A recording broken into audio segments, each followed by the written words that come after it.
ಬಗ್ಗೆ ಇರುವಂತಹ ಗೌರವ ಇನ್ನೂ 10 ಪಟ್ಟು 100 ಪಟ್ಟು ಹೆಚ್ಚಾಯಿತು. ಇದೊಂದು ಮನೆಯಲ್ಲಾದಂಥ ಘಟನೆ. ಬೆಳೆದ ನಿಂತ ಮಗ ಒಮ್ಮೆ ಲೆಕ್ಕ ಹಾಕಿ ತಾಯಿಯಿಂದ ತನಗೆ ಎಷ್ಟು ದುಡ್ಡು ಬರಬೇಕು ಅಂತ ಪಟ್ಟಿ ಮಾಡಿದ.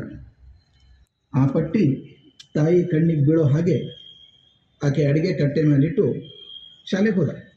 ಆ ಪಟ್ಟಿಯಲ್ಲಿ ಹೀಗೆ ಬರೆದಿತ್ತು, ಅಮ್ಮ, ನಿನ್ನಿಂದ ನನಗೆ ತುಂಬ ಹಣ ಬರೋದಿದೆ, ಬೇಗ ಚುಕ್ತಾ ಮಾಡು, ನನ್ನ ಅವಶ್ಯಕತೆ ತುಂಬ ಹೆಚ್ಚಾಗಿದೆ ಅಂತ ಬರ್ದ. ಮೊದಲಿದ್ದು ಪ್ರತಿ ವಾರ ನನ್ನ ಖರ್ಚಿಗಂತ ಕೊಡುವಂಥ 25 ರೂಪಾಯಿ. ಮೊನ್ನೆ ದಿವಸ ತಂದೆದು 5 ಶರ್ಟು 5 ಪ್ಯಾಂಟು ಇಸ್ತ್ರಿ ಮಾಡಿದ್ದೇನೆ, ಅದ್ರ 10 ರೂಪಾಯಿ ಬರಬೇಕು. ಭಾನುವಾರ ನೀ ಹೇಳಿದೆಲ್ಲ ಗಿಡಗಳಿಗೆಲ್ಲ ನೀರು ಹಾಕಿದ್ದೇನೆ, ಅದಕ್ಕೆ 5 ರೂಪಾಯಿ. ಹೋದ ವಾರ ನಮ್ಮ ಮನೆಗೆ ಅತಿಥಿಗಳು ಬಂದಿರಲ್ಲ, ನೀನು ಅವ್ರನ್ನೆಲ್ಲ ಬೆಂಗಳೂರು ಸುತ್ತಾಡಿಸ್ಕೊಂಬ ತೋರಿಸ್ಕೊಂಬ ಅಂತ ಕಳಿಸ್ದೆ ಅಲ್ಲ, ಆ ಸುತ್ತಾಡಿಸ್ಕೊಂಡು ಕರ್ಕೊಂಬರೋ ಮಾಡಿದಂಥ ಈ ಗೈಡ್ ಕೆಲಸ ಇದೆಯಲ್ಲ, ಅದಕ್ಕೆ 15 ರೂಪಾಯಿ.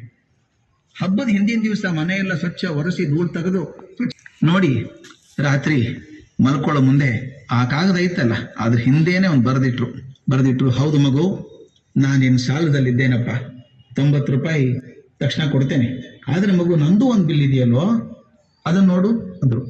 ಮೊದಲೇದು, ನಿನ್ನನ್ನು 9 ತಿಂಗಳು ಹೊಟ್ಟೆಯಲ್ಲಿ ಹೊತ್ಕೊಂಡು ನೋವು ತಿಂದಿದ್ದಕ್ಕೆ ಯಾವ ಬೆಲೆನೂ ಇಲ್ಲಪ್ಪ.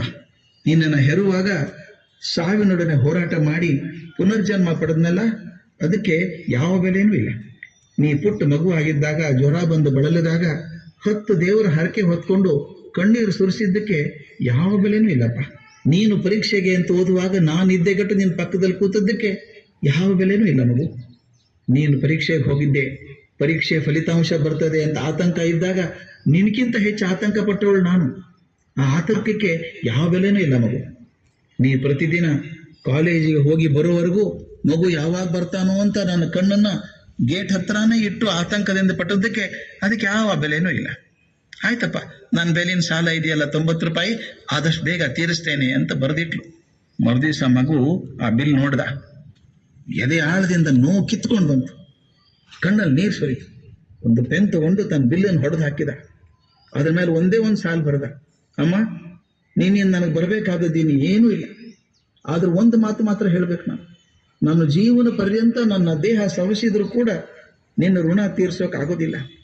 ನಾನು ನಿನ್ನ ಋಣದಲ್ಲೇ ನಾನು ಪ್ರಪಂಚ ತೊರೀತೇನೆ, ಬಿಲ್ ಕೊಟ್ಟದಕ್ಕೆ ಕ್ಷಮಿಸು ಅಂತ ಬರೆದಿಟ್ಟ. ಹೌದಲ್ವೇ?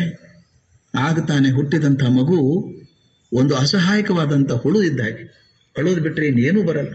ಅದನ್ನು ಪ್ರೀತಿಯಿಂದ ತ್ಯಾಗದಿಂದ ತನ್ನ ಜೀವ ತೆಗೆದು ತಾಯಿ ಅದನ್ನೊಂದು ವಿಗ್ರಹ ಮಾಡ್ತಾಳೆ, ಒಂದು ಜೀವ ಅಂತ ಮಾಡ್ತಾಳೆ.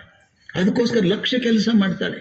ತನ್ನ ಆಸಕ್ತಿಗಳನ್ನು ತನ್ನ ಅವಕಾಶಗಳನ್ನೆಲ್ಲ ಮರೆತು ಮಗುವಿಗೋಸ್ಕರ ಬದುಕ್ತಾಳೆ.